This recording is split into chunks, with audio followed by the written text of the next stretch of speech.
आ गई है, जिसके बाद से विपक्ष को एक और मुद्दा मिल गया है और फिर शुरू हो गया है सियासी कोहराम।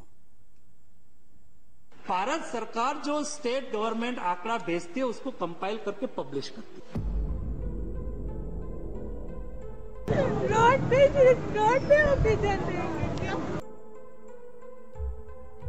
सर पेशेंट आईसीयू में कैसे शिफ्ट करवाएंगे उसको? उसके पास 3 घंटे से ऊपर की ऑक्सीजन नहीं है। ठीक कहते हैं, ये भी कहते हैं ठीक है, लेकिन इनको मरने के लिए आंखों के सामने 80,000 का मरने दे के मर जाओ मेरे सामने तुम।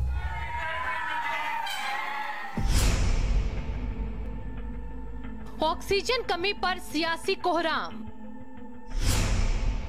सरकार के दावे पर राजनीतिक घमासान।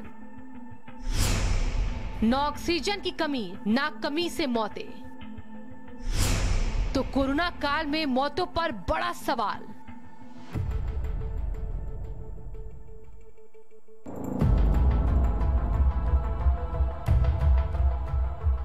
ये जो मौतों का मातम मचा है, आंसुओं का सैलाब आया है, तड़पते लोग, बिलखते परिजन और मौत के बाद बदहवास जीवन की तस्वीरें हैं।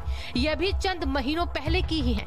ये तस्वीरें अभी आंखों से ओझल नहीं हुई, दिमाग से तस्वीरें मिटी नहीं हैं। ऑक्सीजन की कमी से खोए अपनों का सदमा भी अभी भूला नहीं है और इस पर अब फिर से सियासी कोहराम शुरू हो गया है। राजनीतिक घमासान हो रहा है, विपक्ष सवाल कर रहा है और पक्ष सवालों से भागकर सफाई दे रहा है। भारत सरकार जो स्टेट गवर्नमेंट आंकड़ा भेजती है उसको कंपाइल करके पब्लिश करती है। झूठे आंकड़े सरकार रिलीज कर रही है तो सत्य से दूर है। वो जो कानपुर से लेके और प्रयागराज से लेके गाजीपुर बलिया तक नदी के घाटों पे जो लाशें बिछी थी वो क्या थी? ये तो लाखों लोगों की मौत का मजाक उड़ाया गया है और मोदी सरकार को हाथ जोड़कर पूरे देश से माफी मांगनी चाहिए। 800 रुपए का सिलेंडर 80 हजार रुपए में बिका है और कैसे ये सरकार कह सकती है कि ऑक्सीजन की कमी से लोग नहीं मरे? गंगा की उतराती लाशें नहीं इनको दिख रही है। इसके लिए हम किसी पर दोषारोपण न करें तो ठीक नहीं है, लेकिन इससे बचने का उपाय किया जा सकता है। ऑक्सीजन प्लांट के बाहर लोगों की लाइनों की तस्वीरें तो याद होंगी, ऑक्सीजन के लिए लोगों की होड़ की तस्वीरें याद होंगी। हर तरफ शोर मचा था, कोहराम मचा था। अस्पताल के बाहर एम्बुलेंस की कतार लगी हुई थी और एम्बुलेंस में ऑक्सीजन लगे मरीज पड़े थे। हर तरफ मारामारी थी, ऑक्सीजन के लिए हाहाकार था और फिर हमने अपनों को ही ऑक्सीजन से तड़प तड़प कर पल पल मरते देखा था। हम लोग को फोन तुरंत करते हैं और ये लोग कह रहे हैं कि 20 मिनट बस बचा है ऑक्सीजन खत्म होने में, अपने फादर को आप ले जाइए और यहाँ से व्यवस्था करिए अपने फादर को ले जाने की। ऐसे कैसे कर रहे हैं हम लोग? मेरे पापा को कह रहे हैं कि आईसीयू से निकाल रहे, गैस खत्म हो गया। कहाँ से लाए हम गैस? हम लाएंगे गैस? हम कहाँ से लाएंगे गैस? पाइप सपोर्ट पे वो नॉर्मल ऑक्सीजन का नहीं सपोर्ट झेल पाएंगी, कहाँ लेके जाए? तो मैं कह रही है कि 20 मिनट 10 मिनट के अंदर अपने हस्बैंड को लेके जाइए, हमारे पास ऑक्सीजन खत्म हो गई है। मैं कहाँ लेके जाऊँ अपने हस्बैंड को? शाम 5 बजे से लाइन में लगे हुए, ऑक्सीजन गैस नहीं है, हमारे मरीज तड़प रहे हैं। कल 3 बजे आए थे हम, इन्होंने यहाँ पे ये रजिस्ट्रेशन करा हमारे यहाँ पे, उसके बाद कुछ पता ही नहीं है। कह रहे कल मिलेगी, आज मिलेगी, पता ही नहीं कुछ इनका। लेकिन सरकार ने 1 मिनट में ही हर जिम्मेदारी से पल्ला झाड़ लिया। ऑक्सीजन की कमी से हुई मौतों के सभी पाप धो लिए और राज्यसभा में ऑक्सीजन की कमी से एक भी मौत नहीं होने का दावा कर दिया। केंद्र स्वास्थ्य मंत्रालय ने राज्यसभा में एक सवाल के जवाब में कहा कि देश में ऑक्सीजन की कमी से एक भी मौत नहीं हुई। माननीय सदस्यों ने कहा कि भारत सरकार आंकड़ा छुपा रही है।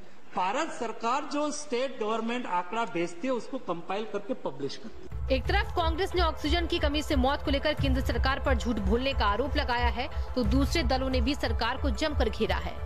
तो झूठे आंकड़े सरकार रिलीज कर रही है तो सत्य से दूर है, वो कर रही है।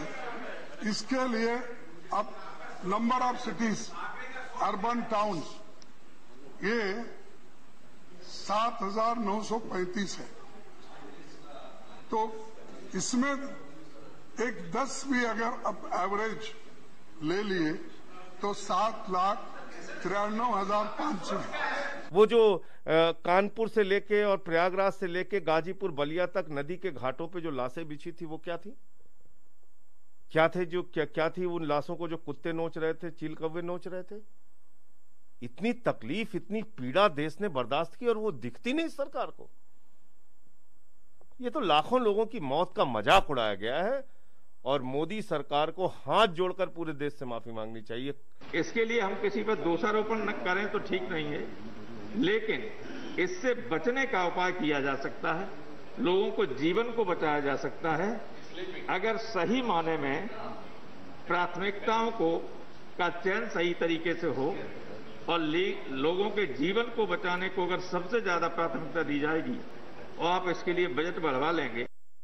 वैक्सीन नहीं, मेडिसिन नहीं, ऑक्सीजन नहीं, कोविड में मर जाता है तो गंगा में डेड बॉडी भेज देता है और प्राइम मिनिस्टर कहते हैं UP is the best state in this country.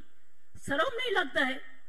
कोई शर्म नहीं लगता है कि एक तो मेडिसिन नहीं देता है, वैक्सीन नहीं देते हैं, उसको बाद मरने के बाद क्रीमेशन भी नहीं करने देता है, अंतिम संस्कार भी नहीं करने देता है।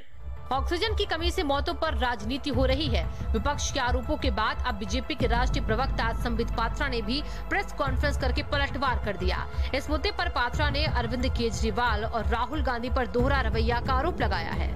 सदन में एक प्रश्न उत्तर को लेकर राजनीति की गई है। ऑक्सीजन के शॉर्टेज और उसके कारण हुए मृत्यु को लेकर यह बहुत ही अफसोसजनक विषय है। क्या सोचते होंगे वो परिवार जिनके परिवारजन हमें छोड़कर चले गए, कि ये नेता इतने बड़े लोकतंत्र के मंदिर में बैठते हैं किंतु फिर भी ये इस प्रकार की बातें करते हैं। फिलहाल सच यही है कि हमने अपनों को खो दिया है और उनका गम हमें आज भी सता रहा है, लेकिन राजनीति आज भी इसका फायदा उठाने में लगी है। स्पेशल रिपोर्ट, भारत समाचार।